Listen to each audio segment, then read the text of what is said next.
A lot of the time I think people should spend online should be on maybe learning or like I wouldn't know any of the things I know now if not for the internet. Like I paid for courses like lynda.com, Skillshare, those were the places I spent like most of my time on because I was learning and I knew that if I was good at this thing, it would eventually be worthwhile and it would pay for ice cream and KFC. That's our guest for today, Fisayo Fosudo. He's a tech video producer and a visual storyteller. He's mostly known for his top quality tech and smartphone review videos on YouTube and his unique turtleneck fashion. He's also a graphic designer and the first African ambassador for Musicbed.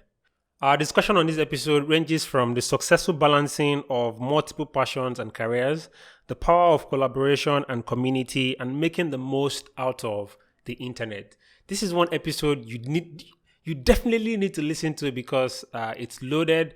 And without further ado, let's just get into this podcast. All right, amazing. I'm excited.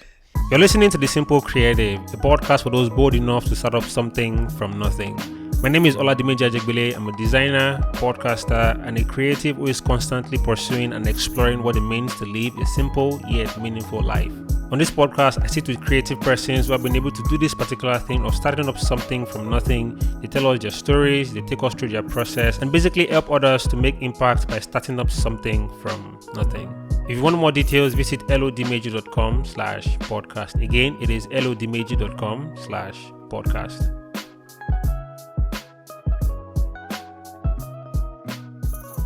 You know, I don't know. Okay, so this is something you don't know, but when I started the podcast in 2019, so I wrote a list, and as part of those lists, it was you, Salem King, and a couple of other persons. And when 2019 was about ending, I was just looking to myself that, okay, so this goal didn't work. Maybe you try again next year.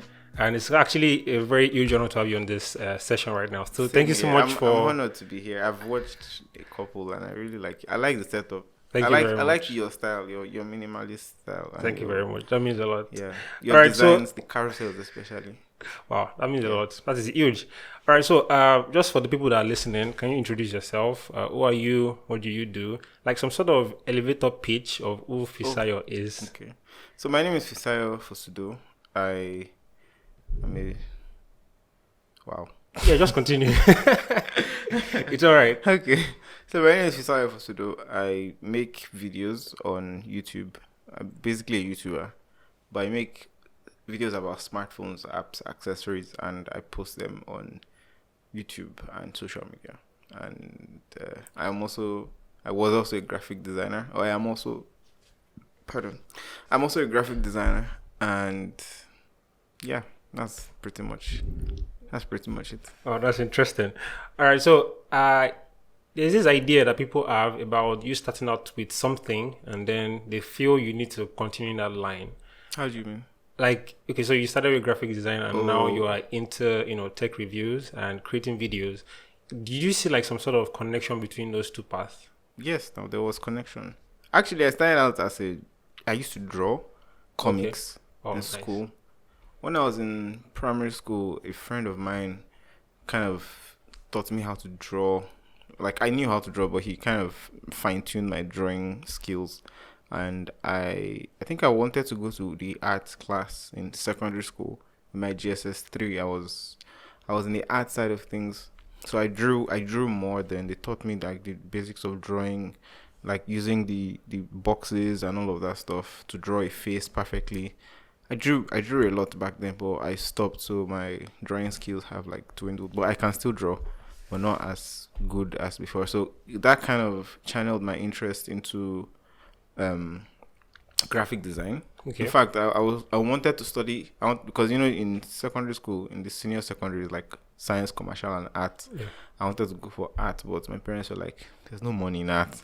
Just go for science or commercial." So commercial, I loved economics actually. So I just said, okay, let me just go for commercial, and then maybe when I get to university, I'll study economics, which I ended up studying economics. And that was kind of it. So from there, it kind of graduated to graphic design. Okay. I did graphic design as a career. I worked for a company for a year, and I did a lot of freelance projects. From there, I took all the proceeds from the graphic design and just like said I want to go all in on YouTube. I didn't know what I was doing. Wow. I just did that, and that was it. So for you, YouTube started when? Since I was 17 years old, actually. I started editing videos, but I never started posting. I never posted on YouTube. I wanted to, but they were terrible. Looking back, I wish I did post those videos. So can you remember like a particular, what type of video you created then? I can show you, but I don't have it here. I made a video for my church. It was a drama video. Okay. So I did like a subtitle. I did the casting. We recorded. I did editing. I added song. It was nice. So nice. But it was not good at all. I look back at it. Oh my God. Yeah, like you're saying that now because you look back. As yes. in, then you were like the badass. Yes, it was very widely received in the church. They were like, "Oh my God, this is nice. This is nice. This is nice." Yeah. Right. Like looking at the advancement of how things have come since 2016, 2015. Like right now, we're kind of experiencing this upsurge in the way technology is being used. Yeah. And honestly, right now, social media can get so overwhelming that if you don't control yourself, there is so much content out there that can help you and at the same time bring you down. So how do you deal with all this sort of overwhelm when it comes to social media? Because being the online personality you are, it sort of, it sort of grows on you. Because you always have to have that commitment to want to create content and show up and make people see that you're not dead or eating on one rock. So how do you, balance that entire life? Okay. For me, I put passwords on my social media so that there's this thing, limiters rather. When I use social media for more than 4 hours, it notifies me that they're already, yeah. So I just log off. Only if I need to urgently do it for maybe work or maybe somebody sends me something and then I just have to go and check and then I put the password and then I'm guilty. So I try to limit my own social media use, but at the same time, social media is, don't believe everything you see online on the internet. Like, it's not everything. Everybody has advice on the internet. Everybody has advice on Twitter and everything. Everybody has advice on how you should live your life. But really, like, you shouldn't, don't pay any mind to everything. Like, you are the only one that knows yourself. There are some good pages and good like anecdotes and things that you can check out online. There are so many good resources online. Like, a lot of the time I think people should spend online should be on maybe learning. Or like, I wouldn't know any of the things I know now if not for the internet. Like, I paid for courses like lynda.com, Skillshare. Those were the places I spent like most of my time on, because I was learning and I knew that if I was good at this thing, it would eventually be worthwhile and it would pay for ice cream and KFC. So yeah. All right, so talking about food, like on a regular day, what would be your go-to meal? Yeah. Oh my God. I eat amala and gbegiri. I'm telling you right now, some amala persons that don't like amala listening to this right now will feel so upset. Yeah, amala and gbegiri. Or I like Chinese food. Okay. Now, I like fish. Croaker fish. I like fillet type of fishes that there's no bone inside. Oh, okay. And I like those boneless chickens too. I think they call those ones express or something. No, it's fillet. It's called fillet. Oh, it's called fillet. Yeah, without the bone. Croaker fish fillet. Oh, that's interesting. So, ever since you started, your career as a YouTuber, like when did you start calling yourself a YouTuber? Because I've heard a couple of persons say, until I start making money from YouTube, that's when I can start calling myself a YouTuber. Like I said, I've always wanted to do YouTube since I was like 17. I've been following like the top guys for a while.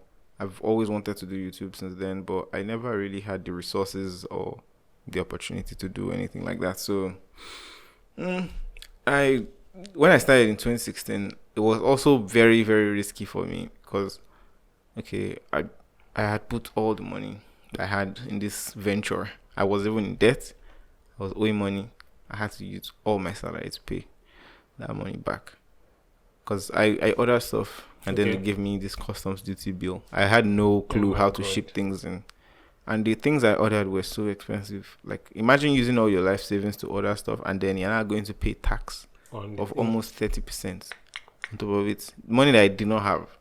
And they were telling me that, oh, they are going to seize my stuff if I don't pay. I'm like, okay, wait, I use all my money to pay this for this thing. And I don't even have any money now. And I have to pay tax on it. And I don't have money to pay tax. And if I don't pay it, they are going to seize everything. So I was like, this is the end for me. So I had to beg my employer at the time. And they were like, okay, they can help me. But I'll have to pay my salary back or something like that. So that was perfect. If not for them, thank God for them. Like, it would have been terrible. So, yeah, that was something. I was not eating well for some months. But I think it's just, it was a foolish thing to do, but it's a good thing that I did, I guess. I think it paid off. Yeah, because looking down to right now, yeah, you would say it paid off. But then there might still be some things you kind of, push yourself to do when things kind of get difficult. Oh, yeah. Things would, like, I actually like starting from zero. I think starting from zero is good. And I think if I should quote unquote lose everything now, I know that I can start back because I know that I know how my mind is. I know I have a specific way of thinking about stuff. So it's going to be the way I'm going to start again. I know how I'm going to start again. I know what I'm going to do. And I've read many books that have maybe sort of put my mind to be in like a certain situation and know exactly how to get out of that situation. So most of the time, thankfully, because of all the many books I've read, most of the time I encounter situations, like weird, awkward situations, and I say, oh, I read about this thing before. This is what I'm going to do. And I do it, and it's like expected. Oh, that's great. So I actually started reading books also. Like, I studied architecture, and trust me, books and architecture students are not friends. So many designers are one of the main reasons why I decided to study architecture. But then I got to a point that I was, getting into this creation space, wanting to be a creator and everything. And I realized that if I don't put things in myself, what do I want to give out? Like, it's just garbage in, garbage out today, where there is just so much you're consuming outside that you don't even know what to create. And that was what led me to reading books. And then I made this commitment in 2019 to read 2 books a month all through the year. And the very first month, I didn't even finish the first book. Wow. But then later on, it kind of, the pace kind of took off. And then I started reading just one. And by the end of 2019, I was able to read about 17 books. So nice. Do you have like books you can recommend to people to read? Because a lot of creators or creatives listening to this right now don't like reading. Like, we can put our test to that fact. And the more you read, the more revelations you kind of find. Like, a lot of us drop all these things we put up, all these ways we do our things from things we read about people, things people have written before. So, like, are there books you recommend, like go-to books for you? Oh, there's so many. I think this year I've read over 30 now. 30? Probably, yes. Wow. So, but like most of the time I read the same books over and over again. Okay. But like different titles, they must have reached 30. I also started adding sci-fi books and stuff. But like in terms of like self-help books make up most of my books. Okay. I started reading about financial management, how to manage your money and how not to be wasteful and how to be prudent, there's this book called The Millionaire Next Door by Thomas Stanley, I think. It's a very good book. I was so, like, the book just put a mirror in my face and said, Fisayo, look at yourself. Yes, don't be spending money like an idiot. So that's a book I would recommend, The Millionaire Next Door. He made a 3-part book. I read all the 3.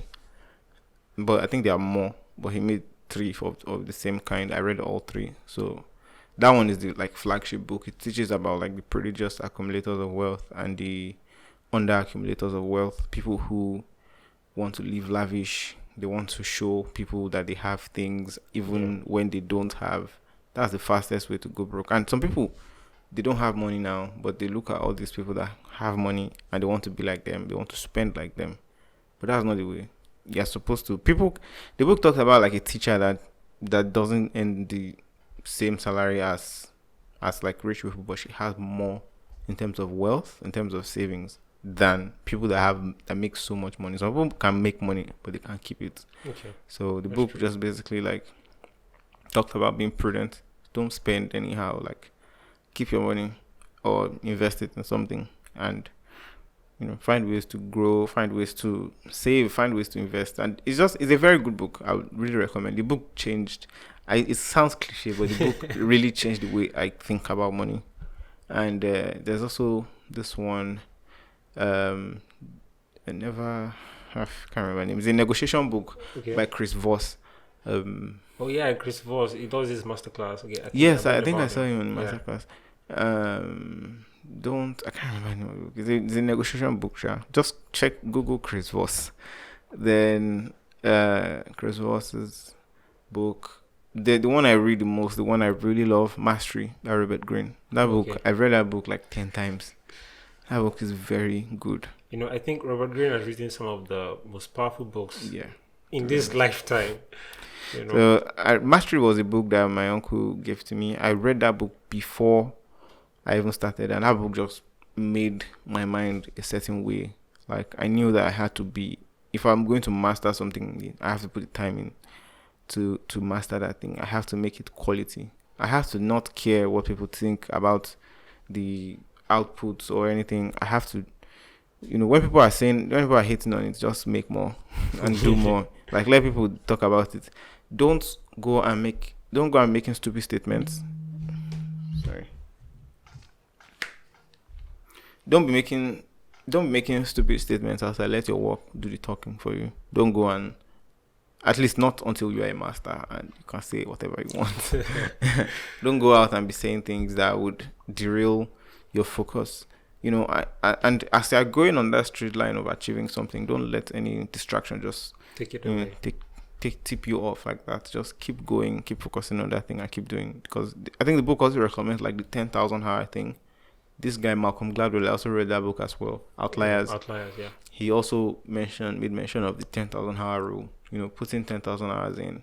Like they talked about masters that put the time in, and you copy them. You didn't put the time in. Yeah. Those people who put the time in, they made the thing. They made the quality. They put the quality time. They put the effort, the energy, the style, the skill, and that's the thing. Like the more time you spend, with the right mentors, with the right mindset, and with the right goals, I mean, mastery is just waiting for you. It's quite interesting. Yeah. With everything you said right now, it's very easy for people to, be looking at that person and, oh, that guy is doing amazing work and I want to be like him and all those extra things. And nobody really sees the work behind the scenes. Yeah.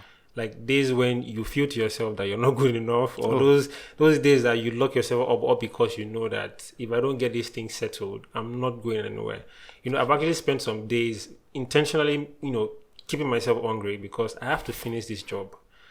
Because if this thing goes out and this deadline is passed, then my career is over because you've already given word of mouth and all those extra things.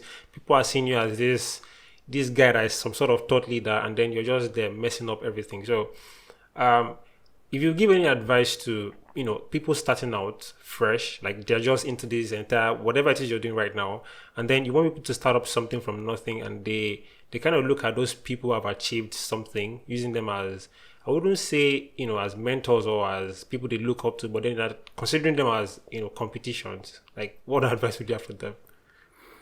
First of all, don't like, I think everybody that starts out in an industry, they observe the industry. I mean, there's something that drew you to the industry.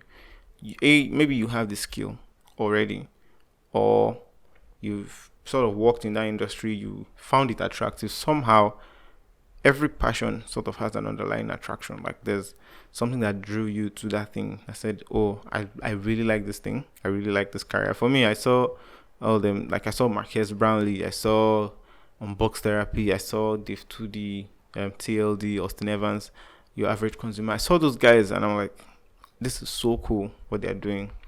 And, you know, in the beginning, many people might want to start by copying. Yeah. Which is not bad. In fact, copying is when I started as a graphic designer, I took many of the flyers in school from the ground, from the walls. I redesigned them the way I wanted them to be. So that I didn't sell it or anything. You can copy something to learn. Yeah. When you do tutorials, they teach you how to do what they're doing in the tutorials. You do the same thing, so you see you learn the workflow. Yeah. That's what copying should be good for. You should copy that and then learn how to get that good. But don't copy it and claim it as your work. That's wrong. That's not good at all. Don't do the exact same thing that somebody else did and publish it and say this is your work. That's just terrible. However, copy and use it to learn. So that's like everybody that's entering an industry, they always look at it from that angle. I copied so many things, but I never passed it off as my work. I copied it, I kept it, I learned, I kept it, then I drew my own style and my own way, how I wanted it to be. I made my own spin on it, and then I put it out there. And that's the thing. If you're entering an industry, come with what you want, what you have to offer. Don't just come, forget about money. Like money is should not be the goal. It's like a byproduct. Yes, it's like if you do the good work, money will come. It sounds so cliche. Like this thing sounds cliche, but it's true. Every time like you meet someone that is, that you look up to and then you ask them, how did you do it? Or, they tell you focus on this, be committed. Yeah. You're like, so what have I been doing all these years? Like, are you trying to say? No, like the thing is, people will look at like quote unquote successful people and everybody is lucky. Like not everybody, like many of these people, there will be luck involved. There will be the good. They've worked hard and there was this opportunity that came and then they came on it. They were able to have access to that opportunity because of the amount of work that they've done over the years. Yeah. So that's just they created their own luck in a way. So, also we should like, we're in times now. Before 2005, nobody was a social media manager. Like I wouldn't have even had a job even I was a social media manager. What if there wasn't social media? Will I even be having this podcast with you? I'll probably be working somewhere behind the counter somewhere. So yes, there's an element of luck involved in the whole thing. However, that doesn't discount the fact that you should work. There's this thing I recently saw. You should. I can't remember how they put it, but do the work, but also, there's always an element of luck somehow in play. Call it opportunity, call it, favors or whatever, but there's some random things that you can't really account for that just happen. Yeah. Like bringing this, thing you just said into like reference to YouTube. So imagine if you just wake up one morning and say, I want to start doing YouTube and create videos. And then you're waiting to create that perfect video that would eat, 10 million views. And many of the videos I've done that have gotten views, I did not really like. It's kind of crazy. The ones I spend days on, they just end up with like maybe 5,000. Then the ones I just did in like 17 hours just get like 200,000. And I'm like, it doesn't really matter. Like, it doesn't really matter. But then again, you should, like, whenever I'm making a video, every time I always try something new in every single video.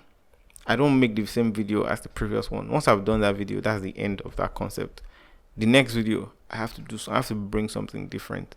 I have to learn something new for that video. Yes, there will be times where like it seems like it's repetitive, but there is not going to be. Like I'm not going to do the exact same thing. Like nobody wants to see that. Yeah. I wouldn't even want to. I won't want anybody to go through that. Me myself, I would not want to watch that. So if I'm going to make something worthy of your time, yes, that's what I'm going to do. All right, that's amazing. So let's go into like some quick questions. So I took to Instagram to ask, the community, your fans, basically, what the questions you would love to ask you on this particular episode. And so the very first question here is from Akinjiola Babaniyi, and it says that, do you see MKBHD as a role model? Yes.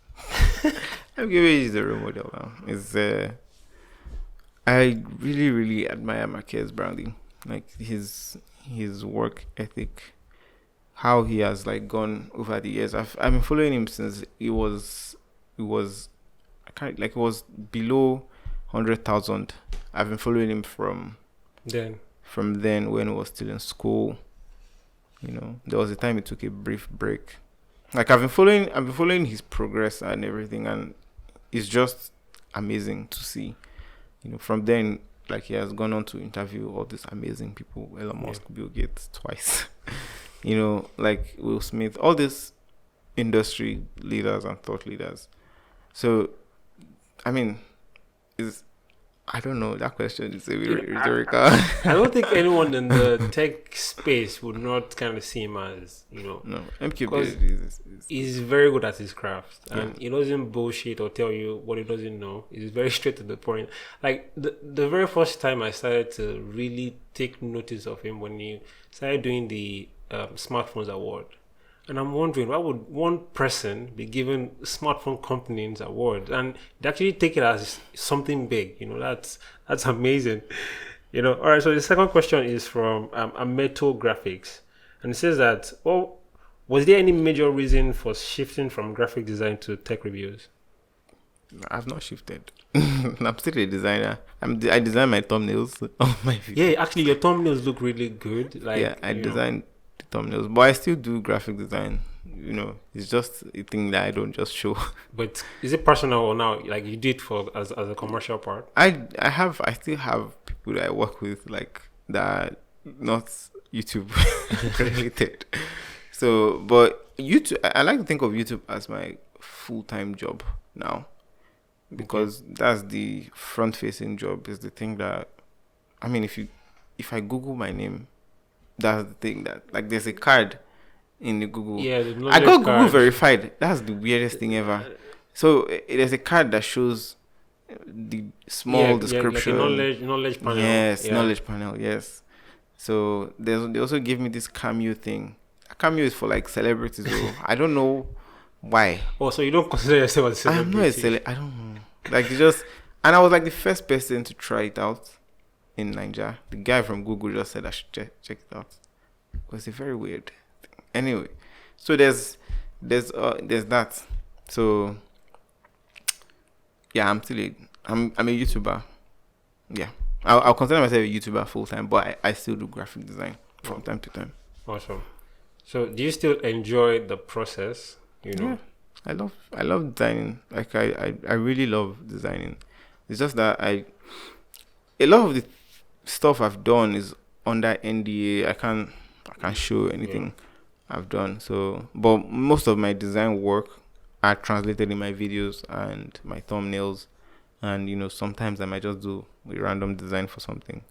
But yeah, I still enjoy design. I think if people who listen right now, they'll actually notice when they watch your videos, because I've noticed a lot the alignment. Oh yeah. The way things are like properly kept, and I studied typography first, and I would recommend any designer they should study typography. And there's this course on lynda.com by Ina Salt, the Foundations of Typography.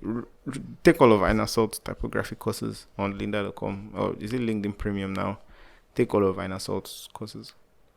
All right. Now the next question is from I can't pronounce his name, or just go ahead. So he says, how are you able to come up with new creative ideas? Don't worry, take your time. How am I able to come up with new creative ideas? My work is basically linear.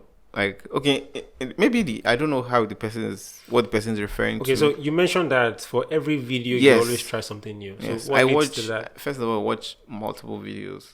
Like, don't just watch tech videos. Watch like movie trailers. Funny enough, I got some inspiration from what was I even watching? I was watching a Nike shoe commercial, and I got some inspiration from there. I follow like creative hashtags a lot. Okay. I check out a bunch of things. So I just pick from here and there. I saw this restaurant commercial, which made me buy the Edochrome, by the way. Very nice commercial. And the camera was panning, and the table sets were just adjusting and arranging themselves. Perfect. That was the thing that said, okay, I'm buying this. And I took all the millions and I just dumped it into the Edochrome. And I use the Edochrome for every video I do. So people would not just notice, but there's a robotic camera that's going on. It adds a lot of fun. Yeah, so that's also one of the things that helps. All right, so we'll be going into a very quick trivia session. It's nothing too serious or deep. It's just like things about your industry and what you know about it. So can you mention 3 reputable or 3 well-known tech YouTubers and people you learn from, and then like probably talk about some things you love about what they do and how they do them. Okay. So I like so many YouTubers, maybe tech YouTubers. I like so many tech YouTubers and YouTubers in general. I learned from, like, one thing that the book Mastery will tell you is like you should not just look at your industry, look at orthogonal industries like adjacent or other industries. Essentially, look at other industries and you will definitely find something from there, not just where you are staying in, because it's kind of like a bubble in tech. So you can just pick something from somewhere. And sincerely, like novelty, that's what novelty is. That's what creativity is. They're picking from, drawing inspiration from many angles. So but let's say in terms of tech, Marcus Brownlee is like a no-brainer. Mr. Who's the Boss, Aaron, is one of the most amazing people that we follow each other, but we did a collab some years ago. Yeah, I think I remember that. The best thing ever. I sent him the email. He responded in minutes. Wow. But like, he was amazing. He's a very, very cool person, very quality oriented person. Like, you see people that have like that take quality of something serious. Like, that's just the best thing ever. Like, I really like people like that take the quality of the work seriously. Like, his animations, the way the video flows, everything is just on point. Mr. Who's the Boss. And if I would add a third person, like,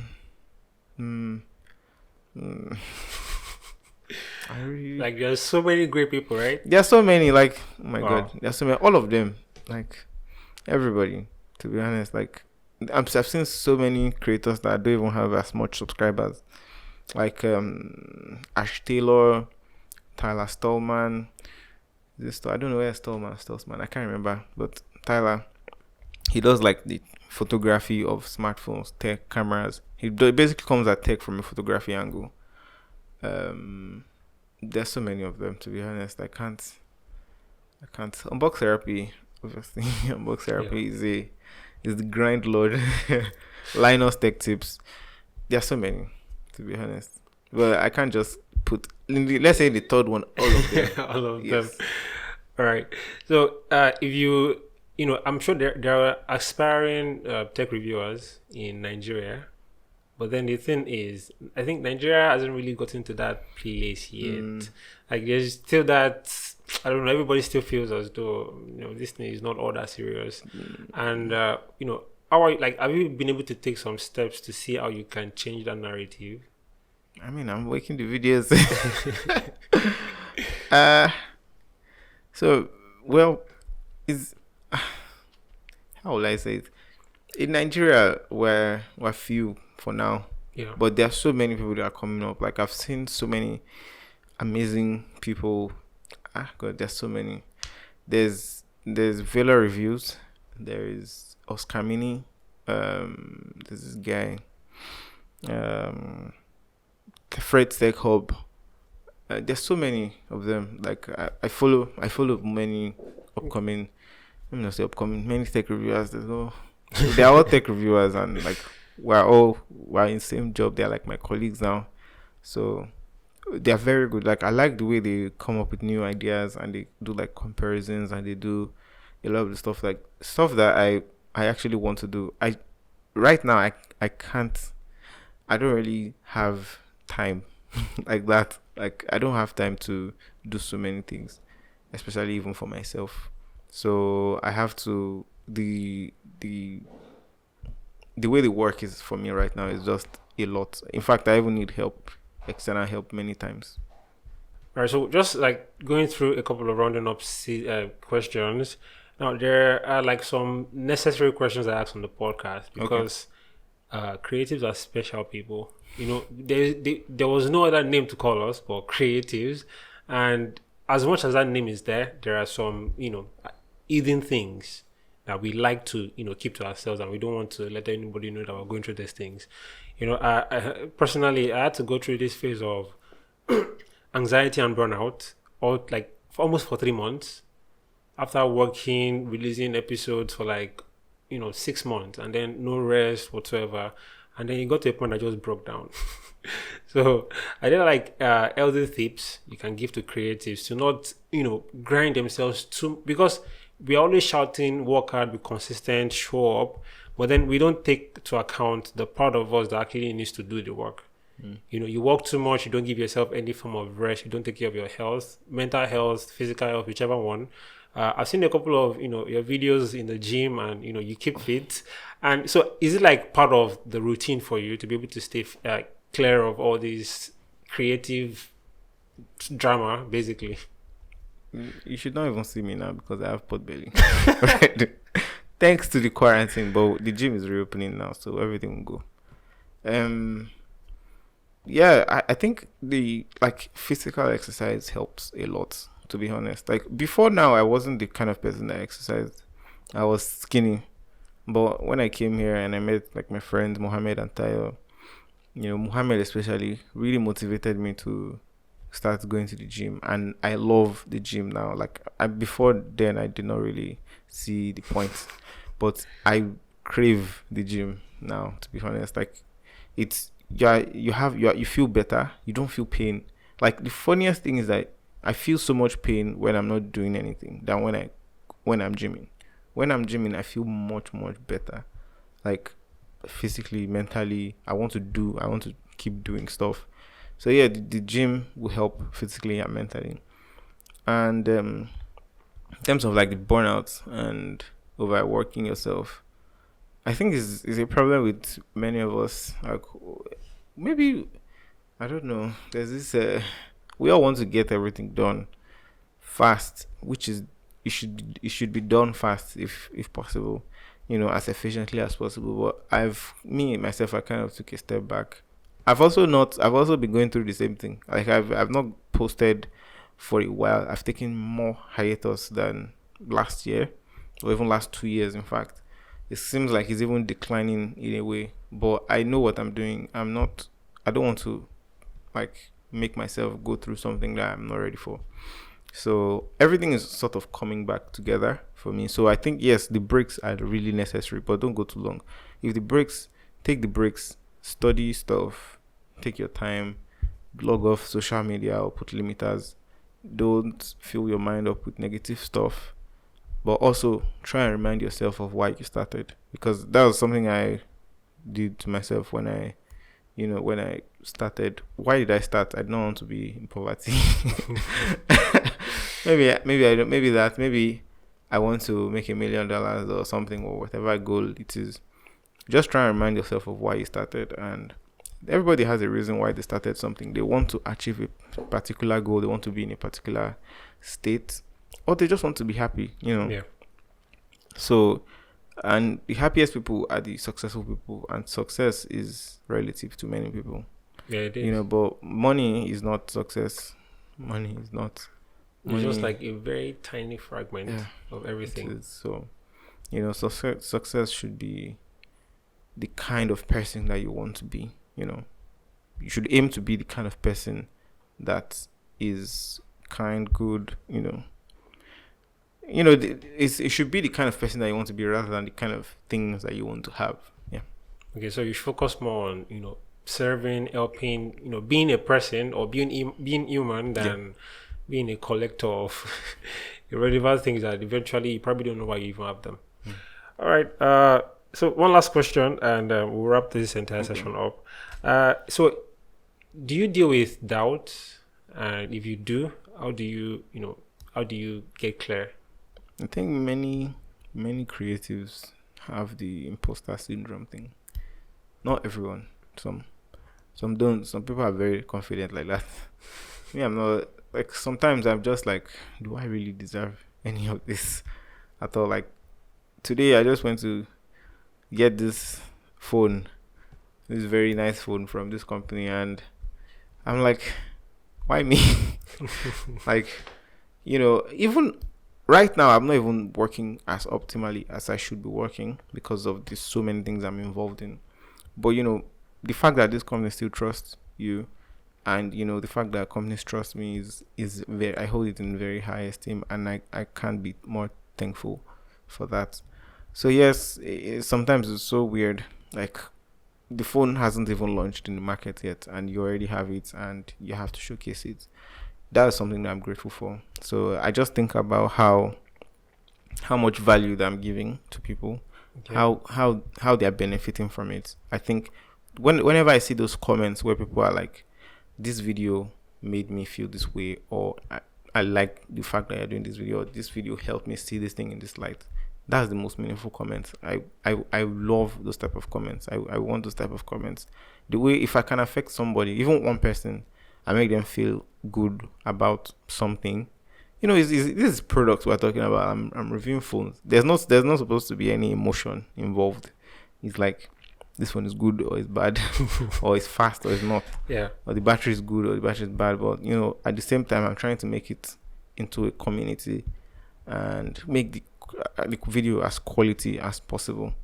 So when people see the value and the time you put in, I really, really, really, it means a lot to me. So that's the reason. If anything, if all else fails, that's the only reason why I would hold. It's amazing. So if you give any final words to anyone listening right now, I don't know what kind of advice you want to give, but what would that advice be? It's like every interview, there must always be the final word. I think that's the way it probably is, because I studied a lot of podcasters, and it kind of grew There's always on a them, final word. because you are ending something. So this is one thing I learned from a couple of things I've been doing about art of storytelling. And so I actually took a course, talking about art of audio storytelling. And when you look at a very normal story, you see the beginning, the middle, the end. So let's wrap this up with with a very good end. Okay, don't be lazy. Don't be lazy. Always look to make everything better, and surround yourself with people that are better than you. This is a saying from this YouTuber, Matt Como. He's a YouTuber and GoPro's social media director or something. Don't be lazy. Always look to make everything better, and surround yourself with people that are better than you. All right, that's awesome. So if people would love to find you and the things you do, your works, if you want to even know who Fisayo is, where should you go to? Just search my name. It's Fisayo Fosudo. Everything I do is under my name. Okay. So that if I fuck up, bleep this out. If I mess up, it will be under my name. All right. So it's under my name. Fisayo Fosudo.